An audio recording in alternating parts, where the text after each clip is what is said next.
والصلاة والسلام على سيد الأنبياء والمرسلين وعلى آله الطيبين الطاهرين وأصحابه أجمعين. أما بعد، فقد قال الله تبارك وتعالى في القرآن المجيد: أعوذ بالله من الشيطان الرجيم، بسم الله الرحمن الرحيم. وما آتاكم الرسول فخذوه وما نهاكم عنه فانتهوا. آمنت بالله صدق الله العظيم وصدق رسوله النبي الأمي الكريم. اللہ رب العزت کی حمد و ثنا کے بعد اور پاک پیغمبر صلی اللہ علیہ وآلہ وسلم کی بابرکت منزہ اور کریم ذات کو ہدیہ درود و سلام پیش کرنے کے بعد نہایت ہی واجب الاحترام صاحبزادہ محمد رشید صاحب، دیگر معزز مہمانان کرام، اہل علاقہ، اہل دین، خواتین و حضرات، یہ موقع ایسا ہوتا ہے کہ پچھلے ہفتے ابھی یہ ہمارا بھائی ہمارے ساتھ تھا اور آج ہم اس کے اصال ثواب کے لیے دعا کے لیے حاضر ہیں۔ جو سب سے ضروری بات ہوتی ہے نا، وہ یہ ہوتی ہے کہ آپ مرنے والے کی خوبیاں بیان کریں، اس کی اچھائیاں بیان کریں۔ جنازہ جا رہا تھا تو کچھ لوگوں نے کہا کہ یہ بہت اچھا آدمی تھا، بہت نیک آدمی تھا۔ تو میرے پاک پیغمبر صلی اللہ علیہ وآلہ وسلم نے فرمایا: واجبت، سبحان اس میں واجب ہو گئی۔ سبحان اللہ۔ پھر ایک جنازہ گزر رہا تھا تو لوگوں نے کہا بہت برا آدمی تھا، لوگ بڑے تنگ سمجھتے کرتے ہیں۔ تو سرکار نے پھر فرمایا واجبت۔ تو صحابہ نے پوچھا: یا رسول اللہ صلی اللہ علیہ وآلہ وسلم، آقا جس کی ہم نے تعریف کی تھی اس کو بھی واجبت، اور جس کے متعلق برے الفاظ کہے اس کو بھی واجبت؟ تو سرکار نے فرمایا کہ جس مرنے والے کے بعد میں لوگ تعریف کرتے ہیں اللہ اس پہ جنت واجب کرتے ہیں۔ سبحان اللہ۔ تم مرنے والے پہ گواہ ہوتے ہو، اور جس کی برائیاں بیان کرتے ہیں اس پہ اللہ جہنم واجب کرتے ہیں۔ اس لیے ہمیں حکم یہ ہے کہ کہیں بھی تعزیت کے لیے جائیں تو پہلا اصال ثواب یہ ہوتا ہے کہ اس کی خوبیاں بیان کریں، اس کی اچھائیاں بیان کریں۔ یہ آیت میں نے اس لیے پڑھی ہے، ظاہر ہے ہمارا تو روز کا کام ہے۔ میں نے یاسین سے ویسے کہا تھا کہ اس بات میں فرق کیا کرو کہ ہمارے جو فرائض اور واجبات ہیں وہ ادا ہو۔ یہ ختم کا بڑا زور لگائیں گے تو مستحب کے درجے میں، یہ فرض واجب نہیں ہے، لیکن ان یتیم بچیوں کی کفالت اس پہ واجب ہے۔ تو وہ پیسے جو آپ نے مستحب پہ خرچ کرتے ہیں فرائض اور واجبات، یہ پتہ نہیں ہمارے معاشرے میں یہ چیزیں کیوں نہیں پیدا ہو رہی کہ ہم نوافل پہ، مستحب چیزوں پہ بہت زور دیتے ہیں۔ اب یہ امتحان صرف یاسین کا نہیں ہے، سارے رشتہ داروں کا ہے۔ فیاض تو چلا گیا، اب اگر کسی رویے سے اس کی بچیوں کو یتیمی یاد آئے تو آپ کو یہ ختم نہیں بچائے گا.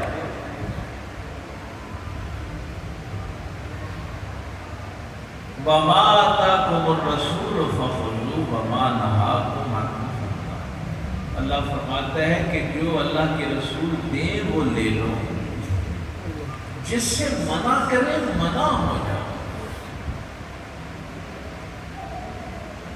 لیکن ہم اپنی مرضی کرنا چاہتے ہیں.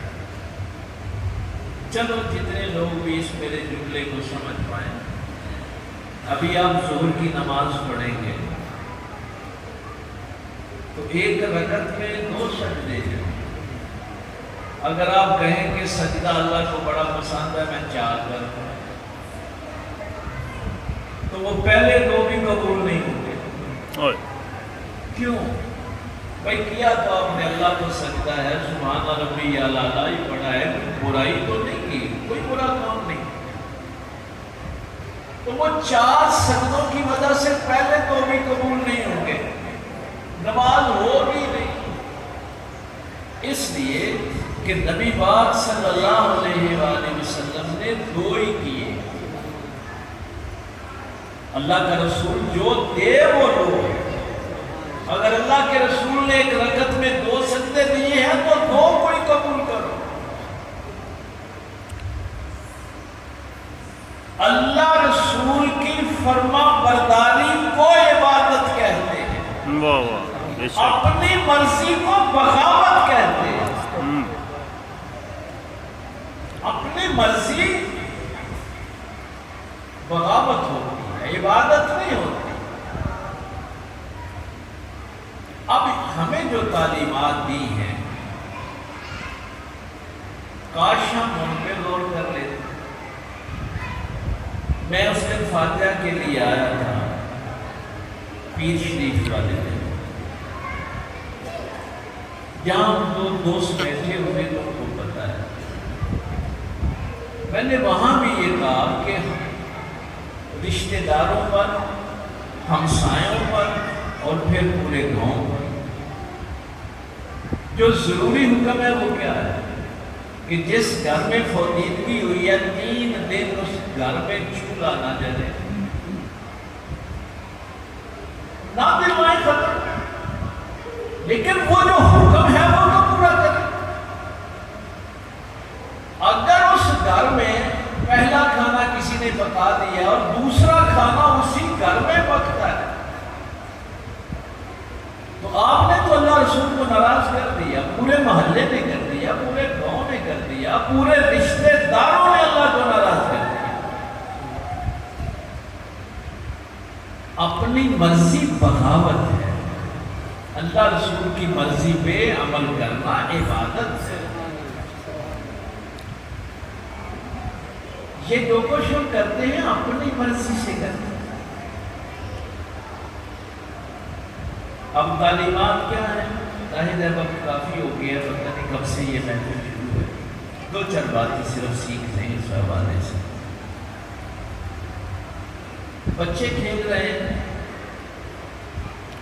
ایک سیاپی نے آ کے آواز دی بیٹا ادھر آؤ. عصر کے بعد والدین اپنے بچوں کو لینے چلے جاتے ہیں. میرے پاک پیغمبر صلی اللہ علیہ وآلہ وسلم صحابہ فرماتے ہیں جب غصے کا عالم ہوتا تھا تو سرکار کا رنگ سرخ ہو جاتا تھا. تو جب رنگ سرخ ہوا تو ہم نے محسوس کیا کہ سرکار غصے میں ہے. اظہار نہیں فرماتے تھے، صرف کیفیت سے علم ہوتا تھا. اور یہاں پہ ایک وین ہوتی تھی وہ ابھر آتی تھی. یہ 2 نشانیاں صحابہ نے بیان فرمائی. تو اس سیاپی کو بلا کے فرمایا کیا کہہ رہا تھا؟ اس نے کہا یا رسول اللہ صلی اللہ علیہ وسلم شام ہو رہی تھی تو بیٹے کو بلانے آیا تھا کہ گھر لے جا. آپ نے فرمایا کیا کہہ رہا تھا؟ بھائی یا رسول اللہ میرا بیٹا ہے. میں نے کہا بیٹا ادھر آؤ. تو سرکار نے فرمایا عبداللہ کے در یتیم نے فرمایا. آپ نے فرمایا تجھے معلوم ہے ان بچوں میں وہ جو پرسوں یہودی فوت ہوا تھا اس کا بچہ بھی کھیل رہا ہے۔ جب بھی پکارو اپنے بچوں کو نام لے کے پکارو، زید ادھر آؤ، بکر ادھر آؤ۔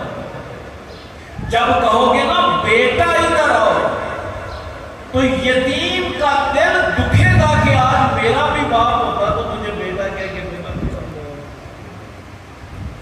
یہ ہے تعلیم میرے پاک پیغمبر صلی اللہ علیہ وسلم۔ یعنی تمہاری گفتگو سے بھی یتیموں کو یتیمی کا پتہ نہ چلے، ان کو احساس نہ ہو۔ اپنی بیوہ بھابھی کے سامنے بیٹھ کے اپنی بیوی سے محبت کی گفتگو نہ کرو کہ اس کو اپنا خامد یاد ہے۔ یہ تھی تعلیم میرے باپ پیغمبر صلی اللہ علیہ وسلم۔ پتہ نہیں ہم نے اس دن بھی، میں شاید کسی موقع پہ میں نے یہاں آپ سے کہا تھا،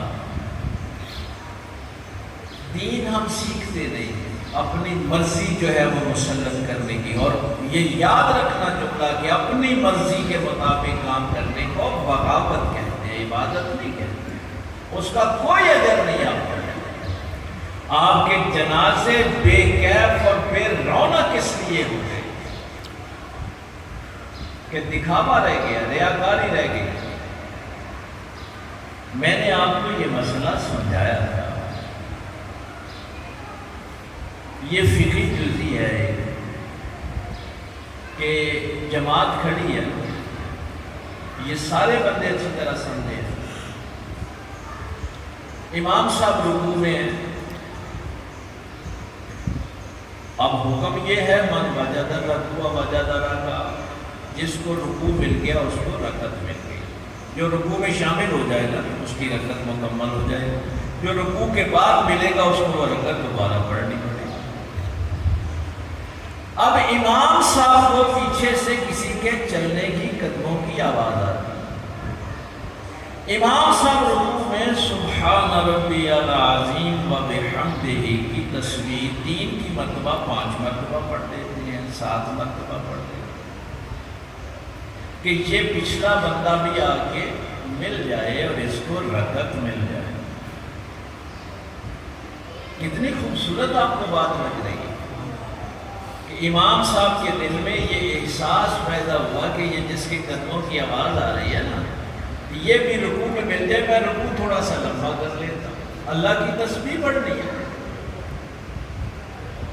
یہاں شریعت کا حکم اب پتہ کیا کہ جو ہی امام صاحب نے یہ سوچا اور سبحان ربی العظیم 3 سے 5 اور 7 اور یعنی زیادہ مرتبہ اللہ کی تسبیح بیان کی، اب یہ نماز فاسد ہو گئی، اللہ کی بارگاہ میں قبول نہیں ہوگی، اس لیے کہ یہ نماز اب اللہ کی نہیں رہی، بندے کے لیے ہو گئی۔ یہ اتنا سخت حکم ہے، یہ اتنا سخت حکم ہے، کوئی کا عبادت ہوتی ہی اللہ کے لیے ہے، خالص اللہ کے لیے۔ اب ادھر جنازہ کھڑا ہوتا ہے، پیچھے جو 5-6 بندے رہ گئے نیچے، یہ آپ نماز کی توہین کرتے ہیں، وہ جو رہ گئے ہیں ان کو سزا دو نا۔ اب نماز ہاتھ باندھ کے بندوں کا انتظار کرتے ہیں، کیا عزت کی ہے آپ نے بندگی کی،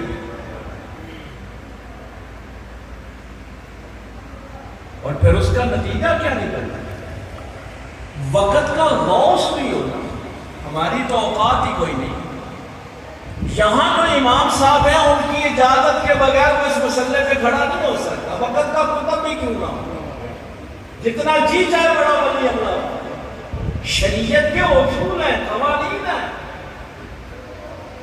اس مسجد میں اگر کسی نے آ کے مسئلہ امامت پہ کھڑا ہونا ہے تو اس امام سے پہلے اجازت لے گا۔ اتنے آنے یہ پیر صاحب وضو پہ کر دینے نماز لیٹ کر، صرف نماز میں تاخیر ہو سکتی ہے تو اس امام کی وجہ سے، جو اس مسجد کا امام ہے، وہ اگر وضو کر رہا ہے تو اس کا انتظار ہوگا۔ وہ اگر کہتا ہے تھوڑی دیر کے لیے ٹھہرو تو اس کا انتظار ہو. جنازے میں یاسین ولی تھا، اس کے بعد گھر کا سربراہ تھا، اس کی وجہ سے چونکہ اس نے جنازے کی اجازت دے دی ہے، جنازے میں تاخیر ہو سکتی، اس کے کہنے پہ ہو سکتے. آج تو دور عجیب آ گیا نا، جہالت عام ہو گئی. یہ میں نے لفظ غوث اس لیے استعمال کیا ہے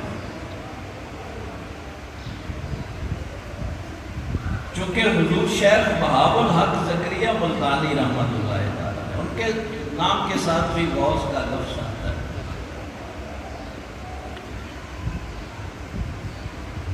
اللہ شاہ جمال امام تھے، پیچھے بہاء الحق زکریا ملتانی رحمۃ اللہ تعالی علیہ نماز پڑھ رہے، ان کی ایک رکعت رہتی تھی. اب حکم بدلے کیا ہے، امام جب تک دوسری طرف سلام نہ پھیرے جس کی رکعت رہتی ہے وہ کھڑا نہ ہو، کیونکہ اگر ایک طرف سلام پھیر رہا ہے تو آپ کھڑے ہو گئے، ہو سکتا ہے اس نے سجدہ صاف کرنا ہو، آپ کھڑے ہو گئے، آپ کو واپس آنا پڑا. اب یہ کیا کیا آپ نے، تو وہ تاخیر ہو گئی نا. پھر واجب میں تاخیر جو ہے یا واجب کا چھوٹ جانا، اس پہ سجدہ صاحب ہوتا ہے، اس کو عمل کثیر کہتے ہیں ہماری فقہ کی زبان. ابھی شاہ جمال صاحب نے ایک طرف سلام پھیری تھی، شیخ بہاء الحق زکریا ملتانی کھڑے ہو گئے. شاہ جمال غصے میں آ گئے، وقت کے غوث سے کہا تجھے نہیں پتا جب تک میں دوسری طرف سلام نہیں پھیروں گا تم نے اپنی رکعت کے لیے کھڑے نہیں ہونا. اس لیے کہ اگر میں نے سجدہ صاحب کرنا ہوتا تو تو واپس پلٹتا قیام سے سجدے کی طرف تو عمل کثیر ہو جاتا، تیری نماز ٹوٹ جاتی. شیخ بہاء الحق زکریا ملتانی رحمۃ اللہ تعالی علیہ بھی وقت کے غوث تھے، تھوڑا سا جلال آیا، کہا اگر مجھے علم ہو کہ تو نے سجدہ صاحب نہیں کرنا، اگر مجھے اس بات کا علم ہو کہ تو نے سجدہ صاحب نہیں کرنا پھر تو کھڑا ہو سکتا ہوں. شاہ جمال نے فرمایا شریعت تیری نہیں ہے، محمد الرسول. واہ واہ واہ واہ واہ، سبحان اللہ، تجھے علم بھی ہو تو کھڑا نہیں ہو سکتا. واہ واہ واہ واہ، بہت اچھا. یہ ہے شریعت محمدی صلی اللہ علیہ وسلم. جو قوانین، جو اصول، وما آتاکم الرسول فخذوہ، جو اللہ کے رسول دیں وہ لے لو، جس سے منع کریں منع. اب امتحان رشتہ داروں کا ہے، قریبیوں کا ہے، ان یتیموں کی حفاظت کرنا، ان کی پرورش کرنا. اور یہی بات میرے پاک پیغمبر صلی اللہ علیہ وآلہ وسلم نے فرمائی تھی کہ بہترین گھر وہ ہے جس میں کوئی یتیم پلتا ہے. آپ کو بڑے بڑے عالیشان مکان بناتے ہیں نا، سمجھتے ہیں ہمارا گھر بڑا بہترین. بہترین گھر وہ ہے جس میں کوئی یتیم پلتا ہے اور وہ یتیم اس گھر میں خوش ہے. واہ، ہاں یہ بھی ضروری ہے، وہ یتیم اس گھر میں خوش ہے. یہ سعادت صرف ایک ہستی کو ہے، سیرت کی ساری کتابیں کھنگال لیں، صرف ایک ہستی کو یہ اعزاز حاصل ہے، وہ فاطمہ بنت اسد کو، علی کی ماں کو. واہ ہے، واہ واہ واہ واہ واہ واہ واہ. علی کی ماں کی وہ قبر ہے جس میں رسول اللہ خود لیٹے تھے دفنانے کے. تدفین سے پہلے جب قبر تیار ہو گئی، رسول اللہ صلی اللہ علیہ وسلم تشریف لائے اور اس قبر میں لیٹ گئے اور پھر کہا تھا مولا تو جانتا ہے میں سوال نہیں کرتا تھا، یتیمی ایک شے ہی ایسی ہے، آپ کہ آپ سے چیز مانگ لیں گے، یتیم بیٹھا رہے گا، مانگے گا نہیں۔ یہ کبھی آپ تجربہ کر کے دیکھیں، یتیمی چیز ہی ہے۔ مولا تو جانتا ہے ابو طالب نے میری کفالت کی، وہ ہمارے ایک شاعر بڑا جملہ کہا کرتے تھے، دنیا بسائی گئی جس گھر کے واسطے، دنیا والوں سے وہی گھر نہیں دیکھا جاتا۔ یا اللہ تو جانتا ہے میں سوال نہیں کرتا تھا۔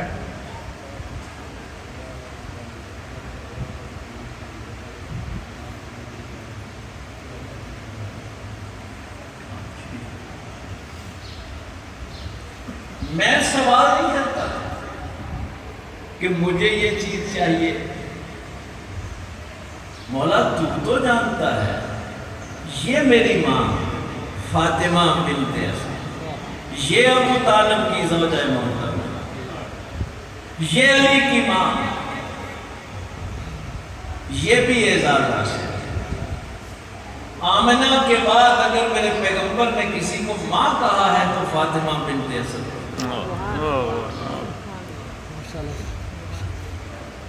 بھائی ابو طالب نے کفالت کی ہے،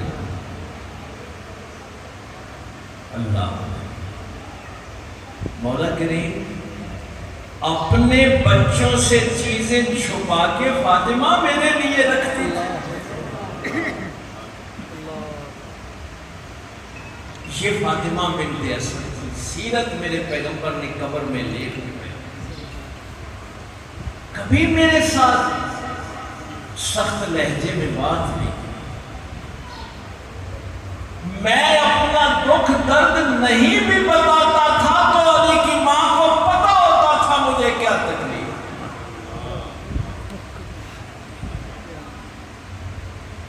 مولا میں لیٹ گیا اپنے اس قبر، اب دیکھ لے تو نے کتنی رحمتیں بھیجی۔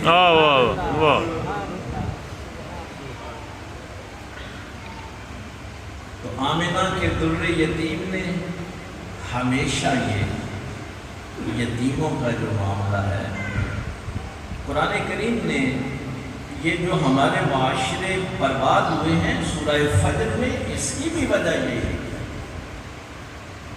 وَأَمَّا إِذَا مَبْتَلَاهُ فَقَدَرَ عَلَيْهِ رِزْقَهُ فَيَقُولُ رَبِّ أَهَانَنِ۔ اللہ فرماتا ہے جب ہم رزق چھین لیتے ہیں، آزمائش پیدا کرتے ہیں، ابتلا میں ڈالتے ہیں، تو لوگ چیخ اٹھتے ہیں کہ ہماری توہین ہو گئی۔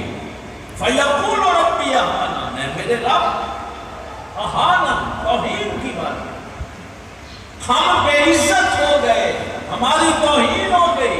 اگلی آیت پتہ کیا ہے؟ کَلَّا بَلْ لَا تُکْرِمُونَ الْیَتِیمَ، نہیں، اللہ کو کیا ضرورت ہے تمہاری توہین کرنے کی، تم نے یتیموں کی عزت نہیں کی،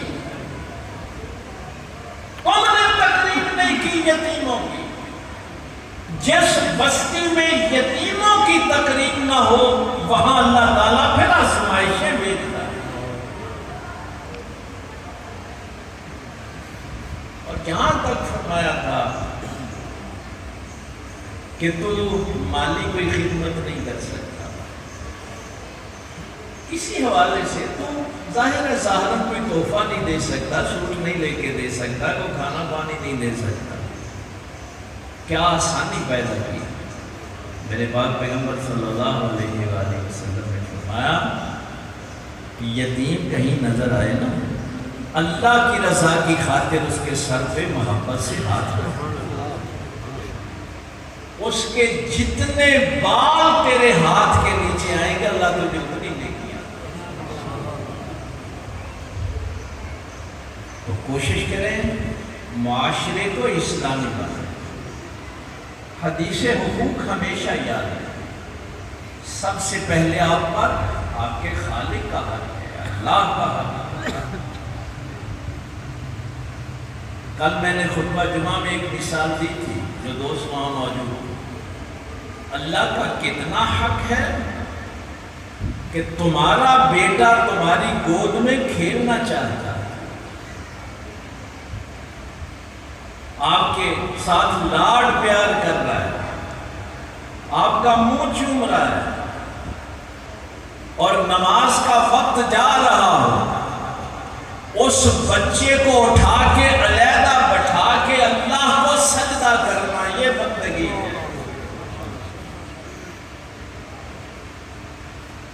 یہ ہے اولاد سے بڑھ کر محبت کرنا، ماں باپ سے بڑھ کر محبت کرنا۔ سب سے پہلے آپ کے رب کا حق ہے، یہ حدیث حقوق میں یہی ساری چیزیں بیان ہیں۔ آپ کی بیوی کا حق ہے، اس کا نان و نفقہ پورا کرنا، سننا پورا کرنا۔ آپ کے ملاقاتیوں کا حق ہے، وَإِنَّا لِجَسَدِكَ عَلَيْكَ حَقًّا، تمہارے جسم کا تمہارے اوپر، تمہاری آنکھوں کا، تمہارے کام تفصیل سے، اور آخر میں فرمایا فَآتُوا كُلَّ ذِي حَقٍّ حَقَّهُ، ہر حقدار کو اس کا حق دے۔ یہ نہ ہو کہ ایک کا حق ادا کرتے ہوئے، بیوی کی فرمائشیں پوری کرتے ہوئے ماں باپ کو بھول جانا، یا ماں کی بات پوری کرتے ہوئے بیوی کے حقوق ادا نہ کرنا۔ تو یہ ہے وَمَا آتَاكُمُ الرَّسُولُ فَخُذُوهُ وَمَا نَهَاكُمْ عنْهُ۔ تو کوشش کیا کریں کہ جو کام بھی کریں پہلے دیکھ لیں کہ اللہ رسول کا حکم کیا ہے۔ اللہ تعالیٰ ان کو صبر دے، آمین۔ ان بچوں کے لیے کوئی بہترین سہارے جو ہیں وہ پیدا کریں، ان کو بھی۔ ویسے تو یاسین کی طبیعت کا بھی، باقی رشتہ داروں کا بھی، اس بیوہ کو اللہ تعالیٰ حوصلہ دے، ہمت دے۔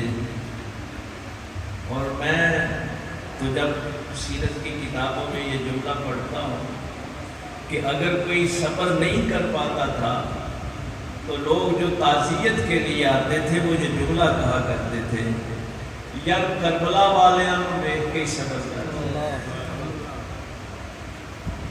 اگر کوئی صبر نہیں کر پاتا تو لوگ پھر یہ کہتے تھے وہ کربلا والیاں نوں دیکھ کے صبر۔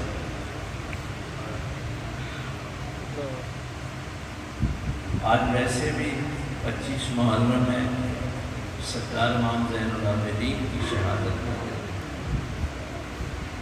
بس ایک بات سنیے کہ ہر حالت میں اللہ کا حکم ہے، ہر حالت۔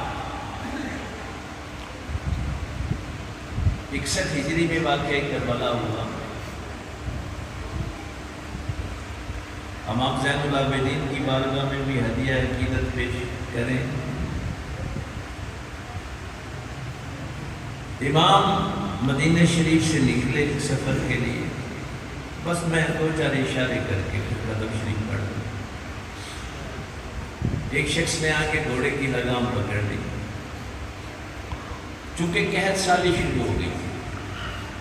واقعہ کربلا کے بعد قحط سالی شروع، لوگ بھوکوں مرنا شروع ہو گئے۔ اس نے کہا امام بڑے دنوں سے بھوکا ہوں، کچھ کھانے کو دو۔ سرکار نے اپنے قافلے کو روکا، دسترخوان بچھایا، جیسے بھوکا جلدی جلدی کھاتا ہے۔ اور ہمارے پاکستان کے متعلق تو آپ پتہ ہے بیرونی لوگ کیا کہتے ہیں، وہ کہتے ہیں کہ ان کی تقریبات میں کھانا نہیں کھلتا بلکہ کھانے میں ان کو کھولا جاتا ہے۔ اب لوگ ہمارے متعلق یہ بات کرتے ہیں کہ جیسے جانور نہیں چالے پہ چھوڑے جاتے ہیں اور وہ کسی کو سیم مارتے ہیں، کسی کو دلہتی مارتے ہیں، تو پاکستانی معاشرے کے متعلق بیرونی ممالک میں جب میں جاتا ہوں تو وہ یہی جملہ کہتے ہیں۔ وہ کہتے ہیں کہ پاکستانی قوم وہ ہے کہ ان کے لیے کھانا نہیں کھلتا بلکہ ان کو کھانے پہ کھولا جاتا ہے۔ یہ تو ہماری حالت ہوگی، یہ ہمارا تعارف ہے۔ سرکار نے خود پانی پیالے میں ڈال کے دیا، فرمایا آرام سے کھاؤ۔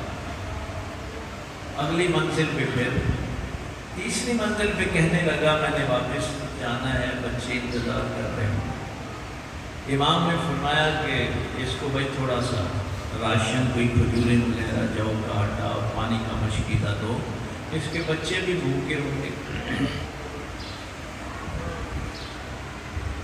جب امام نے یہ جملہ فرمایا تو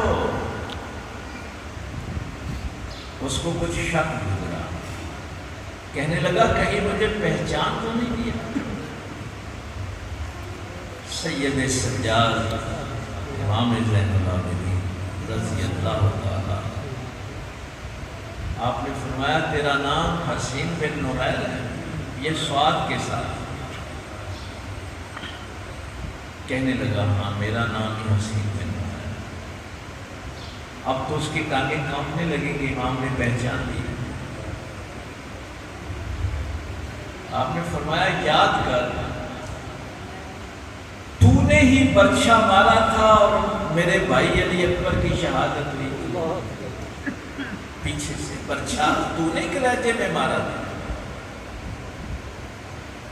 ذرا تصور کرے کہ ایمان کہتے کسے؟ کربلا والوں کا ذکر اس لیے ہے کہ تمہیں زندگی گزارنے کا سلیقہ آ جائے۔ یہ جملہ اگر آپ کو یاد رہ جائے کہ اپنی مرضی کو بغاوت کہتے ہیں، اللہ کی مرضی کو عبادت ہے۔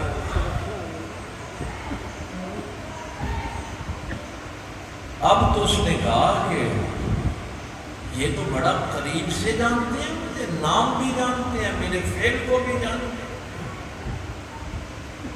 اب اس نے سوال کیا امام اگر اتنا جانتے ہیں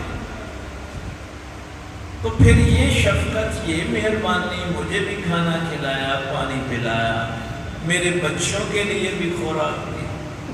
اب اس کو ذرا اپنی ذات پہ اپلائی کریں، آپ لوگوں کو گالی دے تو آپ پانی کا گلاس نہ دیں۔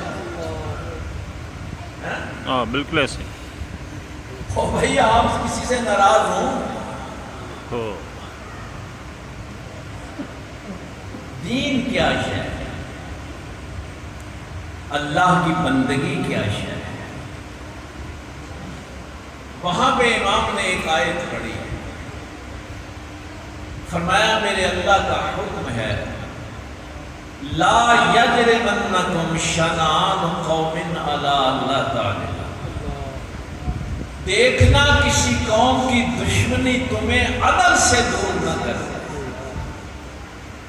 یعنی سامنے اگر دشمن ہے تو کیا آپ تم پھر عدل نہیں کرو گے؟ اعدلوا، عدل کرو، هو اقرب للتقوی۔ آپ نے فرمایا جب تو میرے سامنے آیا تھا تو تو نے کہا تھا میں بھوکا ہوں، اب میں نے دیکھ تو لیا تھا کہ تو میرے بھائی کا قاتل ہے، تو نے کربلا میں ہم پہ بڑے ظلم کیے ہیں، لیکن اب تو بھوکا بن کے میرے سامنے آیا۔ اب مجھے اللہ کا حکم یاد آ گیا کہ دیکھنا کسی قوم کی دشمنی تمہیں عدل سے دور نہ کرتے۔ اس کو بندگی کہتے ہیں، اس کو عبادت کہتے ہیں۔ پھر زین العابدین بنتے، تو بھوکوں کو کھانا کھلایا جاتا ہے، ان سے بدلہ نہیں لیا جاتا۔ اور پھر بڑے پیار سے فرمایا حسین بن نوحیل، کربلا میں ہم تمہارے مہمان تھے، آج تو ہمارا مہمان۔ پتہ چلا کلمہ پڑھنے والے محمد الرسول اللہ کی آل کیسے ہوتے ہیں۔ ہم بھی تو تمہارے مہمان تھے، تم نے کیا مہمان نوازی کی؟ کیوں؟ قرآن سامنے نہیں تھا، اللہ پہ یقین نہیں تھا۔ یہ کیسے ممکن ہے کہ اللہ رسول پہ یقین اور حضور کی آل کے ساتھ یہ عشر کیا گیا؟ اور پھر وہ تاریخی جملہ فرمایا حسین بن نوحیل وہ تمہارا کردار تھا، یہ ہمارا کردار، زندہ تو کردار ہے۔ آپ زندگی ایسی گزاریں کہ آپ کا یہ جو جسم ہے جب تک زندہ رہے یہ خیر کا باعث ہے، آپ کا جسم کسی کے لیے بھی شر کا باعث ہے۔ اللہ تعالیٰ